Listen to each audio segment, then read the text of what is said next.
students, myself Rajendra Sharma. बच्चों, कल हमने प्रथमा विभक्ति के बारे में पढ़ा। कारक प्रकरण में सबसे पहले प्रथमा विभक्ति आती है और प्रथमा विभक्ति के बारे में हमने कल पढ़ा था। तो इसके नियम वगैरह हमने समझे थे कल, जो कुछ इस प्रकार से हैं।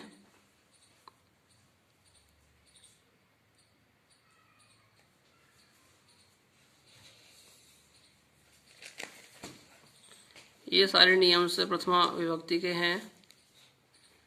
इसके बाद में हमने इनके वस्तुनिष्ठ प्रश्न समझे थे। ये इनके वस्तुनिष्ठ प्रश्न थे, इसको आपको खुद को ही करना था प्रैक्टिस। अब आज बच्चों हम इसकी जो प्रथमा विभक्ति है, इसके जो शेष बचे हुए सूत्र हैं उन्हें हम आज पढ़ेंगे, उनके बारे में हम जानकारी करेंगे। तो आइए बच्चों, सूत्र नंबर 2 पढ़ना स्टार्ट करते हैं। सूत्र नंबर 2 है उक्ते कर्तरी।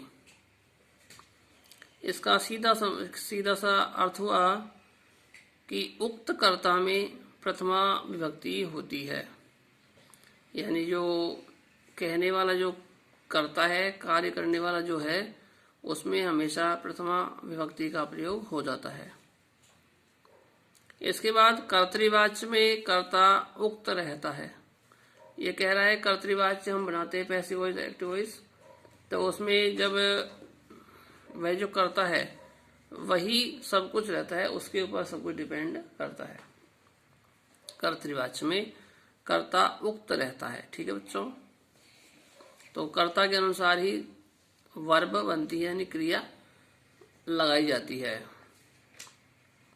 जैसे राम है पाठम पठति, हरि ही एकम गजम पश्यति। अर्थ हुआ राम पाठ पढ़ता है और हरि एक हाथी को देखता है।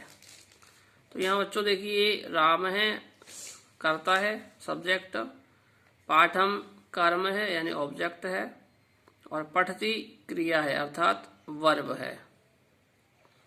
तो ये जो सब्जेक्ट है वह उक्त कहलाता है, और जो कर्म है उसे अनुक्त कहते हैं, और क्रिया हमेशा कर्ता के अनुसार होती है। तो बच्चों, इस प्रकार से एक सूत्र है, इसको ध्यान में रखेंगे। कर्तृवाच्य में कर्ता उक्त रहता है और उसमें प्रथमा विभक्ति का प्रयोग होता है। सूत्र नंबर 3 है उक्त कर्म में प्रथमा विभक्ति होती है। उक्त कर्म में यानी कहे गए जो कर्म है उसमें प्रथमा विभक्ति जुड़ती है। कर्मवाच्य में कर्म उक्त रहता है। देखिए बच्चों, कर्मवाच्य में उक्त कौन रहता है? कर्म रहता है, यानी ऑब्जेक्ट।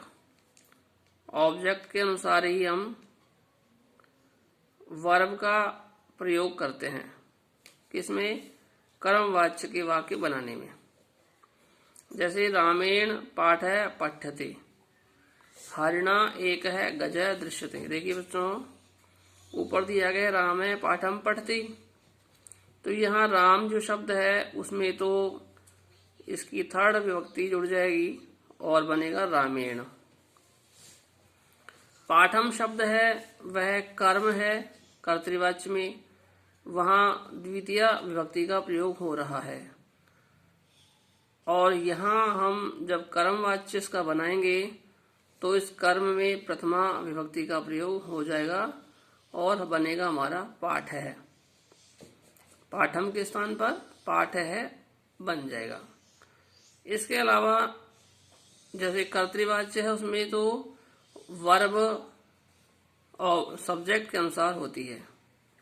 राम के अनुसार पठती आया, लेकिन यहाँ पाठ जो शब्द है अर्थात कर्म है, ऑब्जेक्ट जो हमारा है, उसके अनुसार वर्ब का प्रयोग होगा। तो देखिए, पाठ है एक वचन आया यहाँ पर, तो पठ्यते भी एक वचन का प्रयोग हो गया। राम की तरह नहीं, पाठ है की तरह, अर्थात ऑब्जेक्ट की तरह ऑब्जेक्ट के अनुसार यहाँ पठ्यते बन गया। ठीक है बच्चों। इसी प्रकार हरि शब्द है, तो हरि का हरिणा तृतीय हो गया। और एकम गजम, तो एक है गज, यह एक ऑब्जेक्ट हो गया, तो एक है गज। और पश्यते की जगह दृश्यते शब्द यानी जुड़ गया, शब्द धातु है वह बन गई। ठीक है बच्चों। इस प्रकार से ध्यान रखेंगे, कर्तृवाच्य में कर्ता उक्त रहता है और कर्मवाच्य में कर्म उक्त रहता है।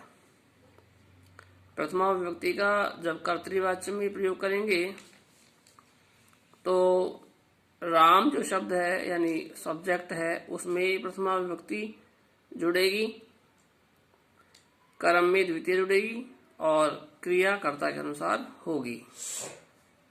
एवं जब हम कर्मवाच्य में प्रथमा विभक्ति का प्रयोग करेंगे तो ऑब्जेक्ट जो है, कर्म जो है, उसके अनुसार ही वर्ब रहेगी और कर्म में यहाँ द्वितीय विभक्ति न होकर प्रथमा विभक्ति का प्रयोग हो जाएगा। ठीक है बच्चों। अब देखिए आगे हम पढ़ते हैं, आज इसके आगे चलते हैं हम। देखिए बच्चों, आगे यहाँ एक तालिका के माध्यम से हमको समझाया गया है, आपको समझाया गया है कि पहला है वाच्य। वाच्य दो प्रकार के, यहाँ कर्तृवाच्य और कर्मवाच्य दोनों को समझाया गया। वैसे तो 3 वाच्य होते हैं, भाववाच्य और भी होता है, लेकिन यहाँ दोनों को समझाया गया है। देखिए कर्तृवाच्य और कर्मवाच्य। कर्तृवाच्य में जो कर्ता है वह उक्त होता है और उसमें प्रथमा विभक्ति जुड़ जाती है।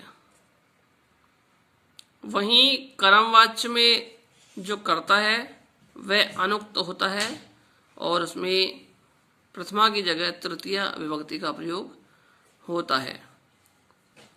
इसके बाद बच्चों बात करें कर्म की, तो देखिए ऑब्जेक्ट जो है वह कर्तृवाच्य में अनुक्त रहता है, इसलिए उसमें द्वितीय विभक्ति का प्रयोग होता है। एवं कर्मवाच्य में यही जो ऑब्जेक्ट है, कर्म है, वह उक्त होता है, अतः यहाँ पर प्रथमा विभक्ति का प्रयोग होता है। इसके अलावा बच्चों कर्तृवाच्य में क्रिया कर्ता के अनुसार होती है और कर्मवाच्य में क्रिया कर्म के अनुसार प्रयोग में लाई जाती है। ठीक है बच्चों। तो एक सारणी बनाई गई है, तालिका बनाई गई है, इसके माध्यम से समझना है हमको। इसके बाद बच्चों देखिए दूसरा एक सूत्र है प्रयोजके कर्तरी।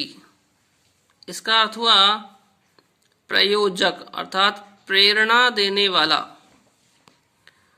प्रेरणा देने वाला कर्ता में प्रथमा विभक्ति होती है।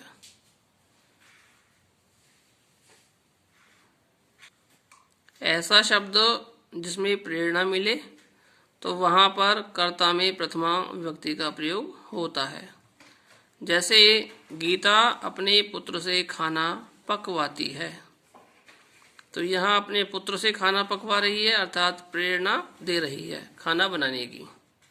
तो ऐसे शब्दों में प्रथमा विभक्ति का प्रयोग होगा कर्ता में। देखिए गीता स्वसुतेन, गीता अपने पुत्र से भोजनम पाचयति, भोजन पकवाती है, तो यहाँ गीता में प्रथमा विभक्ति का प्रयोग हो गया। इसके बाद वायु पेड़ों को हिलाती है, वायु वृक्षान कंपयति, वायु पेड़ों को हिलाती है, तो यहाँ वायु जो शब्द है उसमें प्रथमा विभक्ति का प्रयोग हो गया बच्चों। ठीक है। आगे हम देखते हैं, ये ऑब्जेक्टिव टाइप प्रश्न है, इन्हें आपको लर्न करना है यानी ध्यान में रखना है। ठीक है बच्चों, और खुद को ही सॉल्व करना है। ठीक है बच्चों। अब हम इसके आगे पढ़ते हैं द्वितीय विभक्ति कारक। प्रथमा विभक्ति कारक यहाँ कंप्लीट हुआ। द्वितीय विभक्ति कारक हम स्टार्ट करते हैं।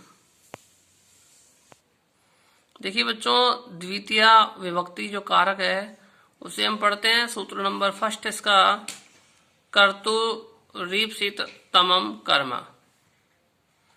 इसका अर्थ होता है कर्ता क्रिया के द्वारा जिसे सर्वाधिक प्राप्त करना चाहता है उसकी कर्म संज्ञा होगी।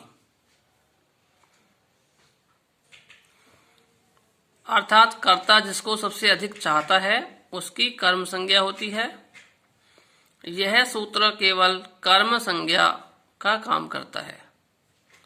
कर्म संज्ञा करता है यानी कर्म संज्ञा बनाता है। जैसे राम है ग्रामम गच्छति। देखिए बच्चों, यहाँ पर राम है सब्जेक्ट, ग्रामम ऑब्जेक्ट और गच्छति वर्ब है।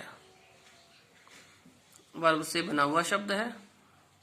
देखिए बच्चों, तो यहाँ ग्रामम जो शब्द है वह क्या है? ऑब्जेक्ट है। तो ऑब्जेक्ट जो है उसकी कर्म संज्ञा होती है। ठीक है बच्चों। इधर देखिए छात्र पाठम पठती। तो यहाँ पाठम जो शब्द है उसमें द्वितीय विभक्ति जुड़ी हुई है, अतः यह भी कर्म संज्ञा कही गई है। ठीक है बच्चों।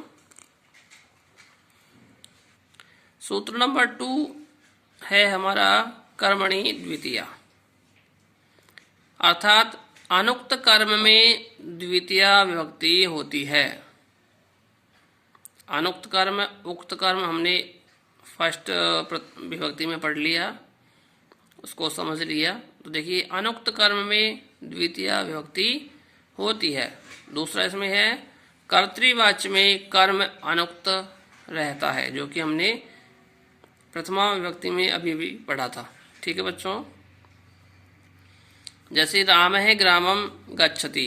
तो यहाँ ये जो शब्द है ग्रामम, इसमें द्वितीय विभक्ति का प्रयोग हुआ है। छात्र पाठम पठति, यहाँ पर भी द्वितीय विभक्ति का प्रयोग हुआ है। यहाँ पर दोनों शब्दों में कर्म संज्ञा नहीं होकर केवल द्वितीय विभक्ति का प्रयोग हुआ है।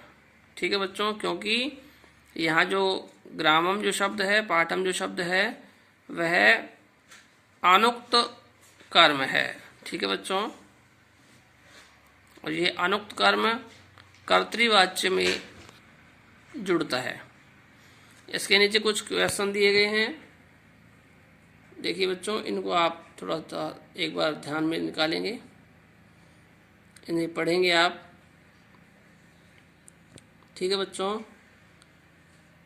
इसके बाद अगला देखिए,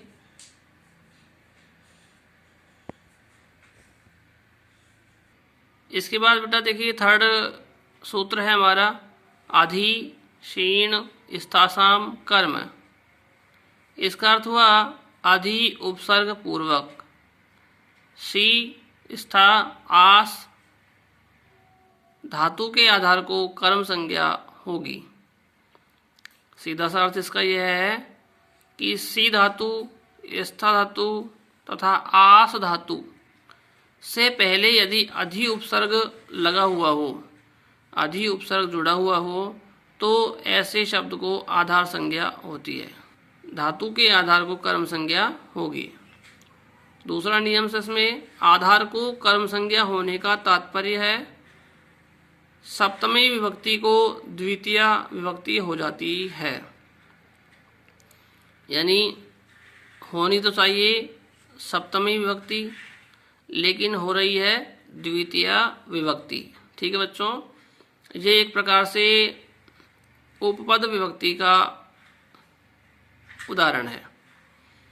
ठीक है, कौन सी विभक्ति होना चाहिए और कौन सी विभक्ति हो रही है, तो यह एक प्रकार से उपपद विभक्ति का प्रयोग होता है इस प्रकार से। ठीक है।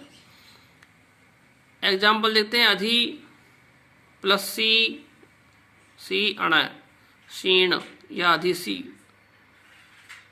इसको हम सी धातु भी कह सकते हैं क्षीण को, क्योंकि अण हट जाता है इसमें से। तो अधि प्लस सी, अधि प्लस स्था, अधि प्लस आस, इन तीनों के माध्यम से बना अधिशेते, अधितिष्ठति और अध्यास्ते। इनका क्रम से अर्थ होता है शेते यानी सोना, तिष्ठति यानी बैठना या ठहरना, अध्यास्ते यानी रहना। तो देखिए बच्चों, बालक पलंग पर सोता है, बालक है पर्यंकम शेते, बालक है पर्यंकम अधिशेते, सब में इसी प्रकार से बनेगा। इसके बाद देखिए बच्चों, यहाँ बालक है पर्यंकम अधिशेते, अधितिष्ठति या फिर अध्यास्ते भी हो सकता है। ठीक है बच्चों। इसके बाद देखिए हरि वैकुंठ में ठहरते हैं, मनुष्य घर में रहता है, इनका भी इसी प्रकार से बनाया गया है। हरि वैकुंठे तिष्ठति अथवा हरि वैकुंठम तिष्ठति, मनुष्य गृहे आस्ते, मनुष्य गृहम अध्यास्ते। इस प्रकार से कुछ इसके एग्जाम्पल्स बनाए गए हैं सेंटेंस में। इसके बाद बच्चों देखिए यहाँ पर कुछ क्वेश्चंस दिए गए हैं ऑब्जेक्टिव टाइप, इनको आप पढ़ेंगे और समझ लेंगे। इसके बाद नेक्स्ट वीडियो में इसके आगे वाला जो बच गया शेष उसे पढ़ेंगे। तब तक के लिए thank you, have a nice day.